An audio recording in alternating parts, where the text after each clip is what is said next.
નમસ્કાર દર્શક મિત્રો, હું છું હિરલ પટેલ. ગુજરાત ફોકસ ન્યૂઝમાં આપનું હાર્દિક સ્વાગત છે. આજના મુખ્ય સમાચાર સાથે શહેરના અગ્રણી રિયલ એસ્ટેટ ડેવલપર્સના સંગઠન ક્રેડાઈ અમદાવાદ ગાહેડ દ્વારા 9, 10 અને 11 જાન્યુઆરી 2026 દરમિયાન જીએમડીસી ગ્રાઉન્ડ, મેમનગર, અમદાવાદ ખાતે ગાહેડ પ્રોપર્ટી ઓલિમ્પિયાડની 20મી આવૃત્તિનું આયોજન કરવામાં આવશે. મારું નામ આલાપ પટેલ છે. હાલ હું ક્રેડાઈ અમદાવાદ ગાહેડનો પ્રમુખ છું. સર, આ ગાઈડ પ્રોપર્ટી શો હતું, 19 એડિશન હતું. આ 20મો એડિશન ઓલિમ્પિયાડ કઈ રીતે?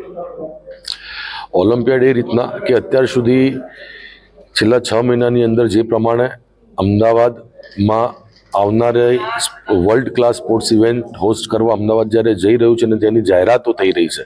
આપણે ઓલિમ્પિક્સમાં પણ ઓલરેડી બીડ કરેલું છે અને બધાની આશા એ જ છે કે અમદાવાદને પણ ઓલિમ્પિક મળી જ જશે. આપણી ફિંગર ક્રોસ્ડ. એટલે આ વખતે અમે એમ કહ્યું હતું કે ભાઈ આ વખતે પ્રોપર્ટી શો ને પ્રોપર્ટી ઓલિમ્પિયાડ પાડો, જેથી લોકોને એક વસ્તુનો ખ્યાલ આવે કે અમદાવાદ હવે એક sports capital of the world થવા જઈ રહ્યું છે. એના માટે થઈને અમે હવે આ એક ઓલિમ્પિયાડ ટર્મ આ વખતે ઇન્ટ્રોડ્યુસ કરી અને અમારી આ વખતે ટેગલાઇન જ છે કે હવે અમદાવાદનો દસકો છે. અમદાવાદમાં આ શો ક્યાં થવાનો છે, કયા મહિનામાં? અમદાવાદમાં આ શો તારીખ 9, 10, 11 જાન્યુઆરીએ જીએમડીસી ગ્રાઉન્ડ ઉપર થવાનો છે અને આપના માધ્યમથી અમદાવાદના દરેક નાગરિકને કહીશ કે હવે અમદાવાદનું જે રીતના ટ્રાન્સફોર્મેશન થવા જઈ રહ્યું છે એના આપ સહભાગી પણ બનો અને એમાં અમદાવાદનું ઇન્ફ્રાસ્ટ્રક્ચર લેવલે શું નવા ડેવલપમેન્ટ થવાના છે. અમદાવાદની ગાથા આ વખતે સૌ પ્રથમ અમે 900 સ્ક્વેર મીટરની એલઈડી ત્યાં એક મૂકેલી છે અને એમાં અમે અમદાવાદનું માન્ચેસ્ટર સિટીથી લઈને હેરિટેજ સિટી અને હેરિટેજ સિટીથી sports capital of the India એની જે આખી જર્ની છે, આખી જર્નીની ફિલ્મ બતાવવાના છીએ, જે અમદાવાદના નાગરિકને કાલ ઉઠીને એક ડિસિઝન લેવામાં બહુ જ મદદરૂપ થશે કે અમદાવાદ આવતા 10 વર્ષમાં કેવું ડેવલપ થવા જઈ રહ્યું છે. પણ 20th ગાઈડ પ્રોપર્ટી ઓલિમ્પિયાડ જે 20 વર્ષથી થતી આવેલી વસ્તુ છે. ક્રેડાઈ અમદાવાદનું એક પ્રાઉડ મુવમેન્ટ છે કે અમદાવાદ અને અમારી જોડે જોડાયેલા 1400થી વધારે ડેવલપરોમાંથી પ્રતિષ્ઠિત 60 કે 70 જણ દર વખતે પાર્ટિસિપેટ કરતા હોય છે. આ વખતે આ હજી પ્રોપર્ટી શો 9, 10 ને 11 છે અમારો, જેનું 8મીએ સાંજે મુખ્યમંત્રી શ્રી દ્વારા વિધિવત ઓપનિંગ કરવામાં આવશે.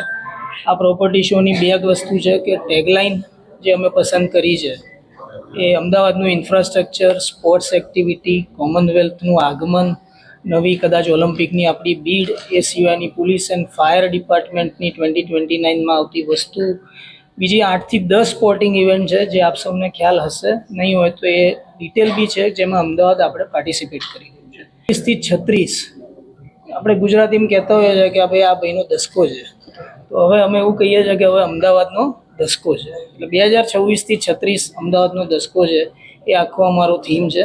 વધુ વિગત આપવા માટે હું અમારા ચેરમેન શ્રી રાજેશભાઈ અને શ્રી આલાપભાઈને કહીશ કે એ પણ કંઈક વિગત. હોમ બાયર અથવા કમર્શિયલ ડેવલપમેન્ટ કે ઇન્ડસ્ટ્રીયલ કે પ્લોટેડ કંઈ પણ વસ્તુ કરવી હોય તો એક જ છત નીચે અને 65 ડેવલપરનું પ્લેટફોર્મ મળી રહે છે. આજના ડિજિટલ યુગમાં લોકો અલગ અલગ જગ્યાએ સર્ચ કરી લેતા હશે, પણ આ 65 ડેવલપર એક જગ્યા મળે તો એની રિક્વાયરમેન્ટ પ્રમાણેની પ્રોડક્ટ ત્યાં મળે છે. એ પ્રોડક્ટ કયા રેટની છે, શું છે, કોમ્પિટિશન માર્કેટ શું કહે છે, બધી જ ડિટેલ મળે છે. એટલે કસ્ટમર ઓરિએન્ટેડ વસ્તુ છે, કસ્ટમરના ટ્રાન્સપરન્ટ ડિટેલ આપીએ એવું અમારું આ પ્લેટફોર્મ છે. બીજું આલાપભાઈ અને રાજેશભાઈએ બી કીધું હમણાં કે 2 વર્ષ પહેલાં અમારા પ્રીવિયસ પ્રેસિડેન્ટે એક મુહિમ ચાલુ કરી હતી કે બધા જ ડેવલપરો જો ક્રેડાઈમાં જોડાયેલા હોય તો એ રેરા કાર્પેટથી જ ઘર વેચવું જોઈએ. આપણે ત્યાં જે પ્રેક્ટિસ થઈ રહી છે એમાં ક્રેડાઈ અમદાવાદ એવું સ્પષ્ટપણે માને છે કે રેરા કાર્પેટથી જ અમારે બોક્સ પ્રાઇસથી કે એ રીતે જ મકાનો વેચવા છે અને એ રીતે જ આગળ વધવાનું છે.